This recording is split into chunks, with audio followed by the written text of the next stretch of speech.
चरण रघुनाथ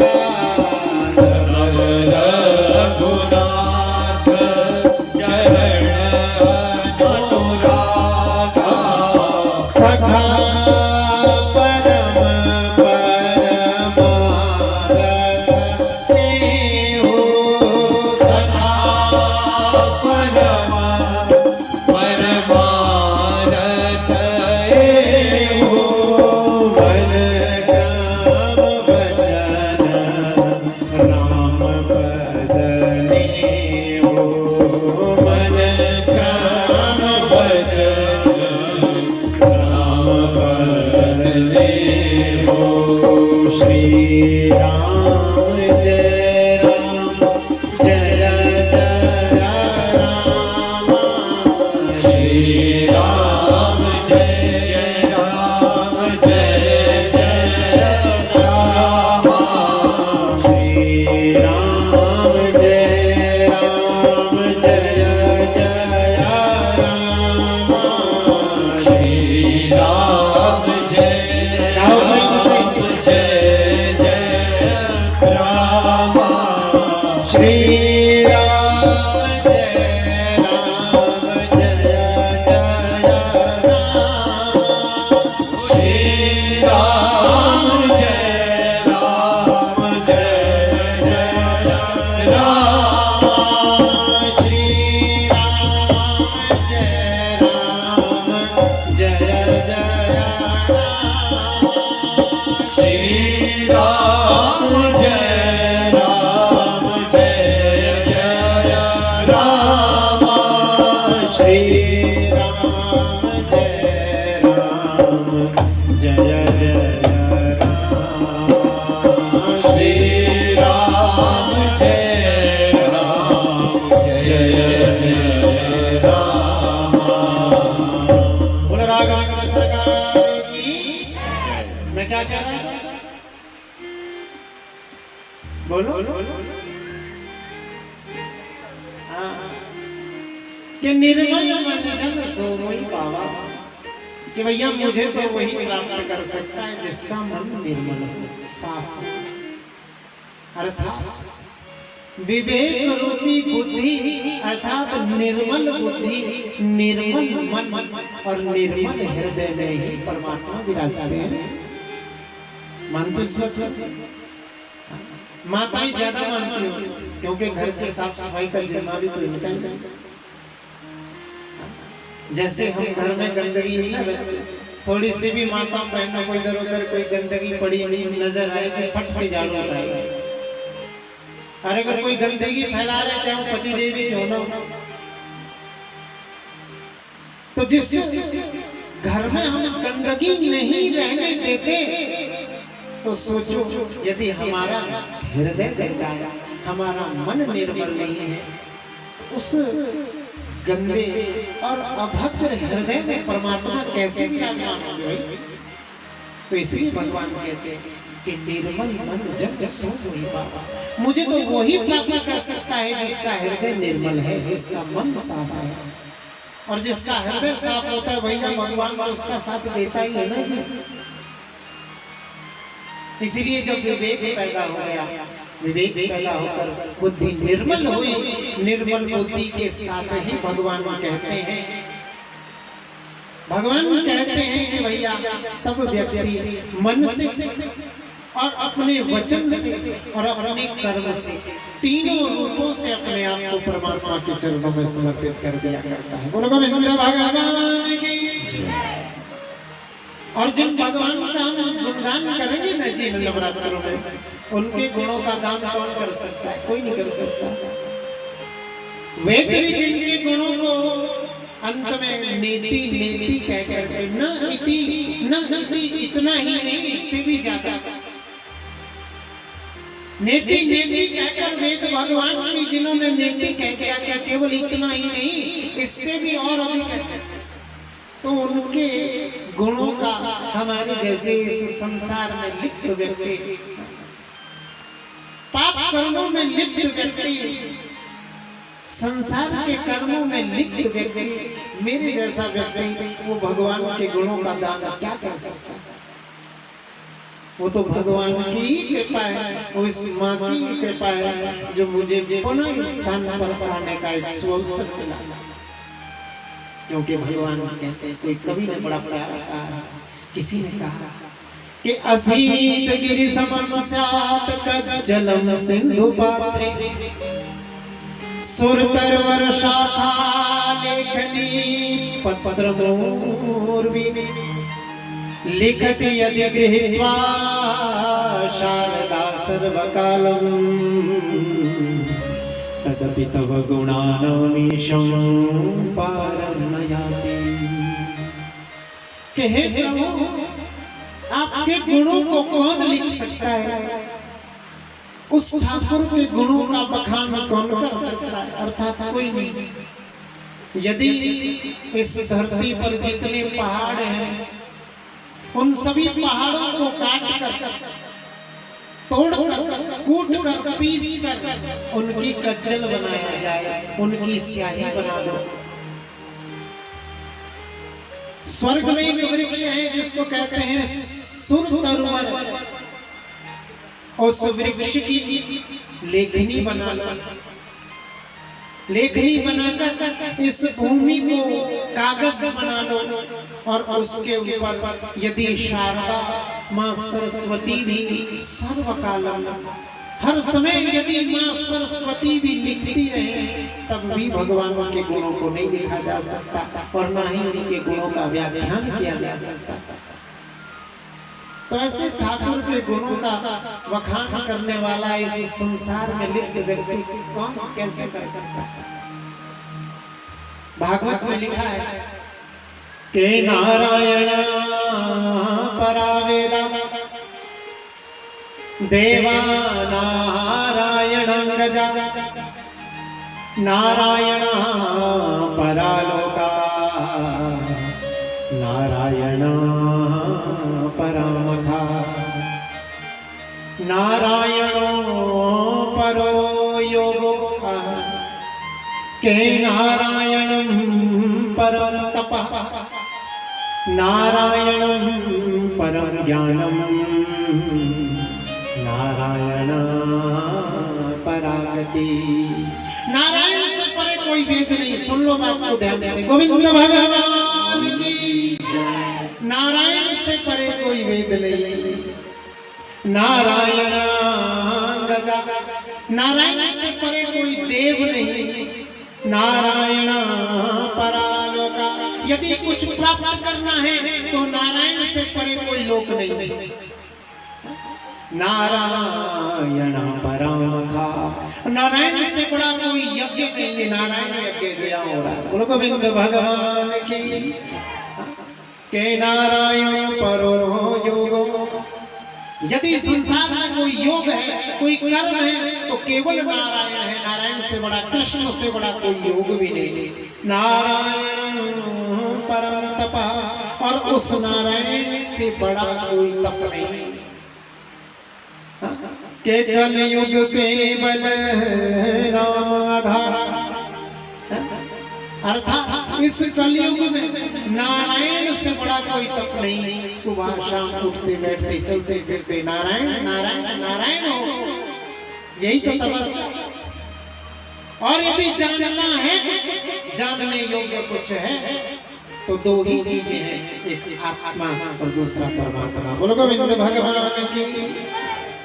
नारायण परम ज्ञानम, नारायण से परे कोई ज्ञान ही नहीं है। जिसने नारायण को जान लिया, उसने उसे और क्या जानने को रहेगा। नारायण परागति। और यदि कोई गति है, जब कोई मरता है ना जी, हम क्या लिखते हैं, को तो स्वर्गवासी हो गए ये लिखते हैं।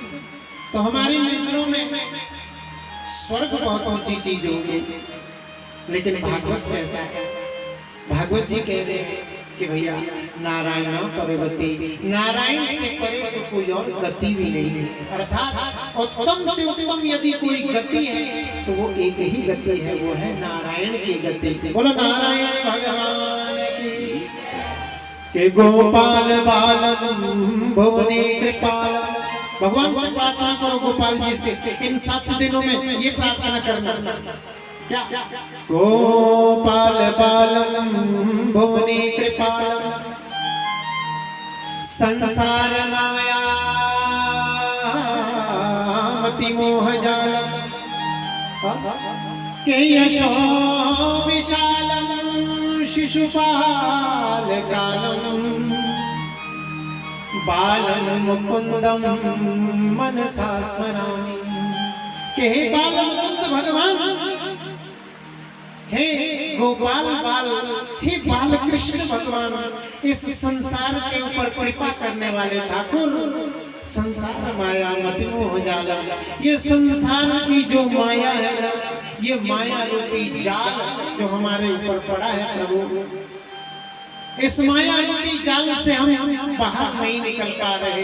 यशो विशालम शिशुपाल कालम, शिशुपाल के काल, हे गोविंद मनसा स्मरामि, हम आपका स्मरण करते हैं। इस भाव से यदि इन 7 दिनों में स्मरण करोगे ना भैया, तो हृदय में अवश्य ही उस माँ की, उस ठाकुर की ज्योति प्रकट हो जाएगी। बोलो गोविंद भगवान की।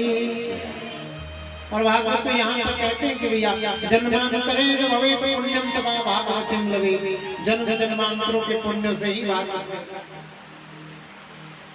और जिसके घर में तो भैया भागवत में ऐसा वर्णन आता है कि एक श्लोक, आधा श्लोक, आधे से आधा श्लोक जिस घर में भागवत जी का उच्चारण होता है ना भैया, उसको सहस्त्र गौओं के दान जितना फल मिलता है। कितना? बोलो, सहस्त्र कितना होता है?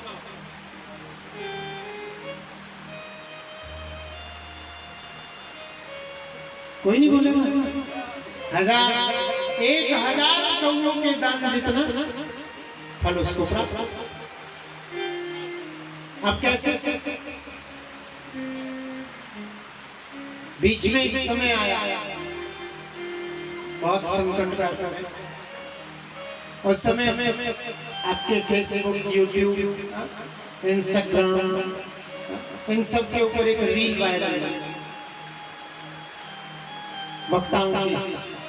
उसमें कहा कि घर में इस श्लोक का उच्चारण करो कि कृष्णाय वासुदेवाय हरये परमात्मने प्रणत क्लेशनाशाय गोविंदाय नमो नमः। हुई? कितने लोगों को आता है? नहीं है? हाथ उठाओ। काफी लोग ऐसा सुना तो होगा कि कृष्णाय वासुदेवाय हरे परमात्मने प्रणत क्लेशनाशाय गोविंदाय नमो नमः। यह श्लोक है भागवत जी का। भागवत जी का कि भैया श्लोक आधम, भागवत जी कह रहे हैं कि जिस घर में आधा श्लोक उच्चारण होता है, आधा श्लोक कितना हुआ? कृष्णाय वासुदेवाय हरये परमात्मने, ये हुआ आधा श्लोक। श्लोकार्धम श्लोकपादम, कि भैया एक पद कितना हुआ? कृष्णाय वासुदेवाय, ये हुआ एक पद। और बोले ये एक पद भी नहीं जाप कर सकते तो केवल एक अक्षर जाप कर लो, एक शब्द जाप कर लो। तो इसका पहला शब्द कौन सा है? बोलो जोर से। कृष्णा के सुबह शाम बोल बंदे, क्या? कृष्णा कृष्णा कृष्णा, जो तू मिटाना चाहे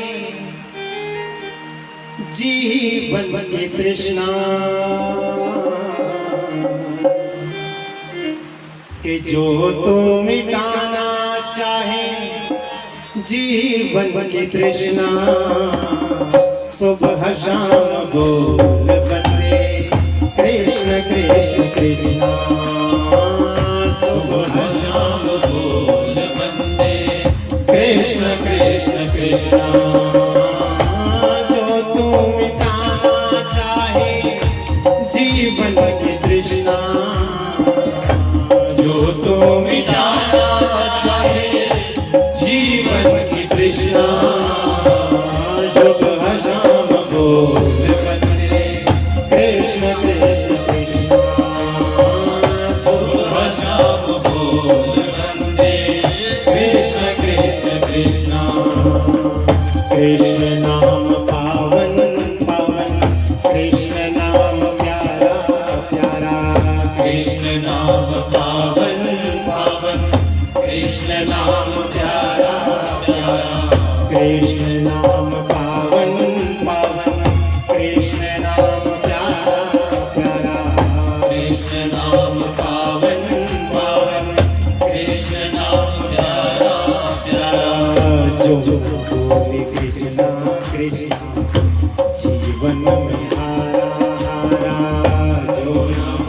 कृष्णा कृष्णा जीवन में हारा हारा मन का मिटे अंधियारा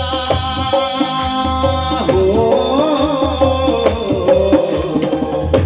मन का मिटे अंधियारा बोल कृष्ण कृष्णा सुबह शाम बोल बंदे कृष्ण कृष्ण कृष्णा सुबह शाम बोल बंदे कृष्ण कृष्ण कृष्णा सुबह शाम बोल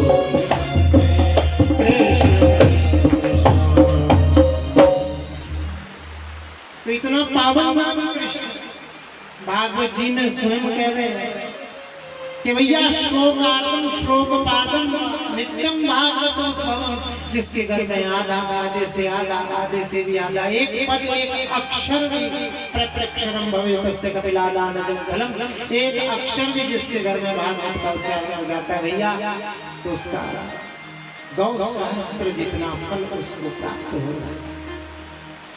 तो ये तो सार्वजनिक कार्य है, सबके अनुष्ठान के लिए और सबके हृदय में परमात्मा का प्रवेश हो, ठाकुर जी का प्रवेश हो, विश्व में शांति बनी रहे, आपके साधुकुल आसपास के सभी क्षेत्रों में भगवान की कृपा बनी रहे, इस भाव से माँ के मंदिर के कमेटी के समस्त सदस्यों ने यह अपना अनुपम भाव अपने ठाकुर जी के चरणों में व्यक्त किया, ठाकुर जी के चरणों में समर्पित कर रहे हैं। और ये भाव ये संकल्प पिछले वर्ष शायद ये बात हुई थी हमारी कि कमेटी के सदस्य हमसे कह रहे थे कि हमारा ये विचार है कि हम प्रत्येक वर्ष ये अनुष्ठान करना चाहते हैं। तो हमने कहा था कि आप संकल्प करें, जब आप संकल्प करते हैं तो ठाकुर जी उसमें अपना बल प्रदान करते हैं, और जब ठाकुर का बल होता है तो वो संकल्प परिपुष्ट होता है। और आज वही संकल्प आपके मांगे हमारे इस प्रांगण में भागवत जी के रूप में प्राण प्रतिष्ठित है। बोलिए श्रीमद् भागवत महापुराण के सच्चिदानंद रूपाय विश्वोत्पत्त्यादि हेतवे तापत्रय विनाशाय श्री कृष्णाय वयं नमः। श्रीमद् भागवत महापुराण के महात्म्य के प्रथम अध्याय का ये प्रथम श्लोक है। श्रीमद् भागवत महापुराण का जो महात्म्य है, ये महात्म्य पद्म पुराण से लिया गया है। ये 6 अध्याय हैं, ये पद्म पुराण से लिए गए हैं। क्यों? के बड़ा बड़ाई ना करे, बड़े न बोले बोल, और हीरा से ना कहे के लाख हमारा मोल। जो बड़े होते हैं ना, वास्तव में जो बड़े होते हैं वो अपने मुख से कभी अपनी बड़ाई नहीं करते। वो कभी नहीं कहते कि मैं इतना श्रेष्ठ हूँ, मैंने ये यज्ञ किया, हम ये सब कर्म कर रहे हैं। जो वास्तव में बड़ा होगा वो कभी नहीं कहेगा ये बात। और बड़े आदमी कभी बोल भी नहीं बड़े बोलेंगे, वो तो कहेंगे कि भाई बस ठीक है, सब उत्तम है, ठाकुर की कृपा है। जैसे हीरा कभी अपने मुख से नहीं कहता है कि मेरा मूल्य, ऐसे ही भागवत जी भी अपने मुख से अपनी प्रशंसा नहीं कर रहे, अन्य पुराण भागवत जी की प्रशंसा कर रहे हैं। अत्रैव गंगा यमुना च वेणी, अत्रैव गंगा यमुना च वेणी, यहीं पर गंगा, यहीं पर सभी तीर्थ आकर विराजमान होते हैं। पहला श्लोक, भगवान का रूप कैसा? अपने सच्चिदानंद रूप। भगवान का रूप कैसा है? सच्चिदानंद रूप। बोलो सच्चिदानंद भगवान की। देखो आज हम आपको कथा क्यों सुना रहे हैं? इतना बड़ा भारी लेक्चर जो हम आपको यहाँ से दे रहे, क्यों दे रहे? क्या क्या क्या इसका एक ही कारण कि कल से तो कथाएं शुरू हो। कथाएं सुनने का क्या फल है? भगवान की कथा भागवत सुनने का फल क्या? यही तो महात्मा है। इस महात्म्य की चर्चा हम आपके सामने कर रहे हैं। हम आपको ये बताना चाह रहे हैं, समझाना चाह रहे हैं वास्तव में श्रवण कैसा हो, सुनना कैसा हो। क्योंकि जो 9 प्रकार की भक्तियां हैं ना हमारा, भक्ति कितनी प्रकार की है बोलो, नवधा भक्ति।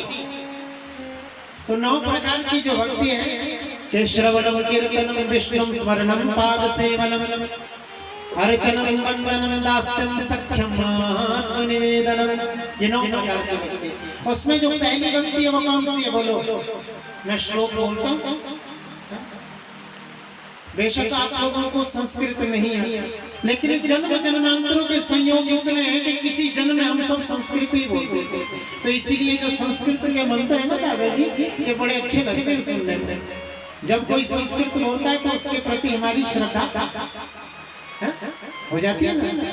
जब कोई संस्कृत बोले, कोई पैंट कोट वाला व्यक्ति भी यदि संस्कृत बोलेगा ना तो आपके अनायास ही हाथ जुड़ जाएंगे। आप कहेंगे वाह बहुत अच्छी संस्कृत बोलते हैं। क्यों? क्योंकि जन्म जन्मांतरों का संयोग है भैया। किसी समय में हम सब संस्कृत ही बोलते थे। तो जब वो संस्कृत के मंत्र कहे जाते हैं, वो श्लोक उच्चारित किए जाते हैं तो हमारे हृदय के तार हिल जाते हैं। तो ये नवदा भक्ति का श्लोक है। इसमें आपसे पूछूंगा कि पहली भक्ति कौन सी गाई गई है? के श्रवणम कीर्तनम विष्णु, श्रवणम कीर्तनम विष्णु स्मरणम पाद सेवनम अर्चनम वंदनम दास्यम सख्यम आत्मनिवेदनम। कितनी हुई? 9। तो इसमें बताओ पहली भक्ति कौन सी? जोर से बोलो। श्रवणम अर्थात सुनना, पहली ही भक्ति है सुनना। और यदि हमने सुना नहीं तो भक्ति कहां से करेंगे?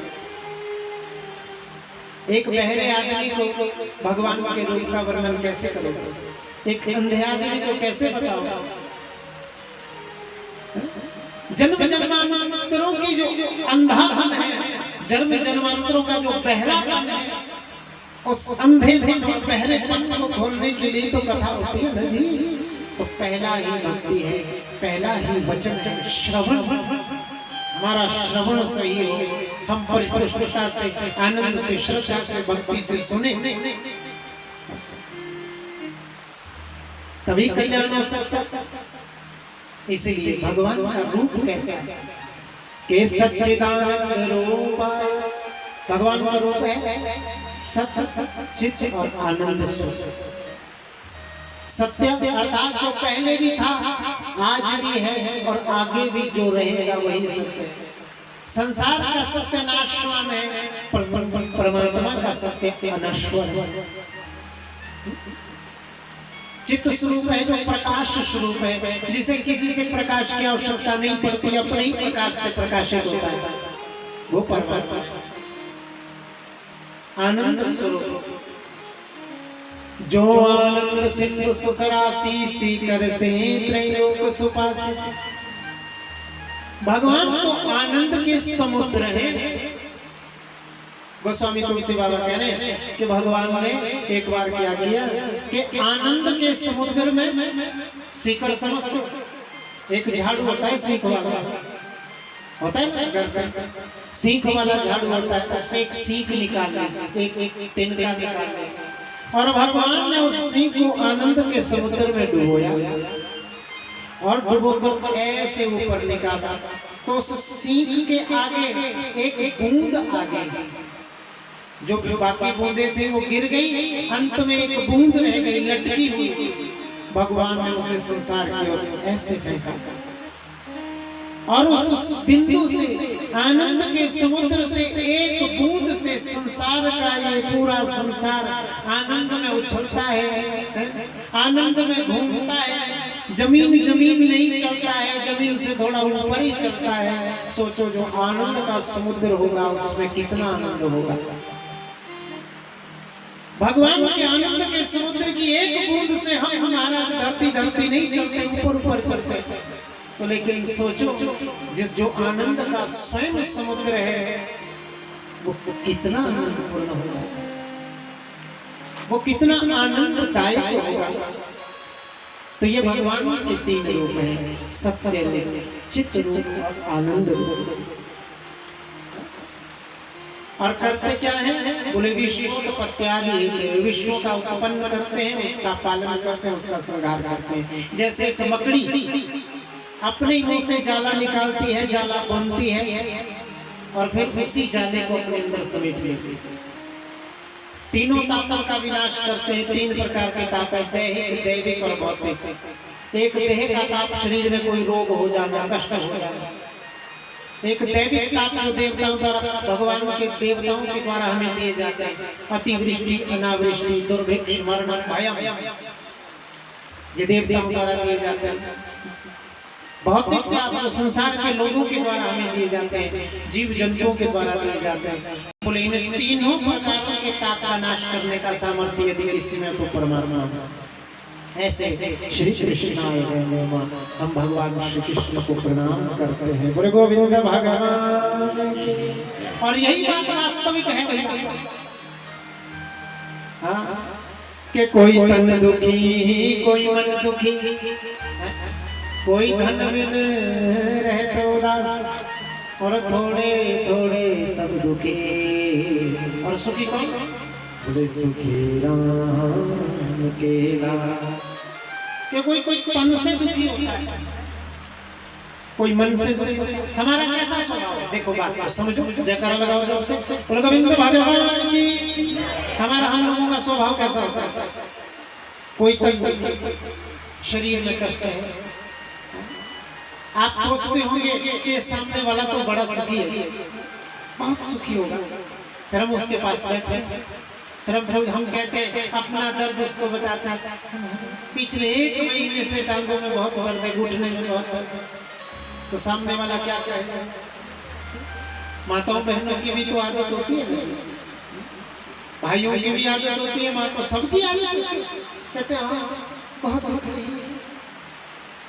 अगर कोई माता बहन चली जाए अपनी सहेली के पास, कहे पहली बहुत दुखी वेदनी, तो दूसरी माता क्या कहे? ओह पिछले साल जो मेरा दुख है, तेरे का दुख है मेरे। ऐसे ही कोई तो पहले वाले क्या कहेंगे? दूसरी तब सारी डॉक्टरी बता देंगे। आधे से ज्यादा लोग तो हमारे भारतवर्ष के, आधे से ज्यादा तो घर की माताएं, बहनें, भाई बंधु डॉक्टर।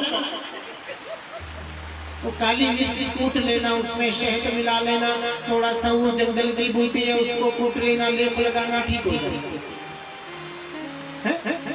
ऐसा ही होता है। अपनी पीड़ा हम बताते हैं, लेकिन हमारी पीड़ा को सामने वाला नहीं समझता। वो पहले अपनी पीड़ा बताता है कि 1 साल को भी हुई।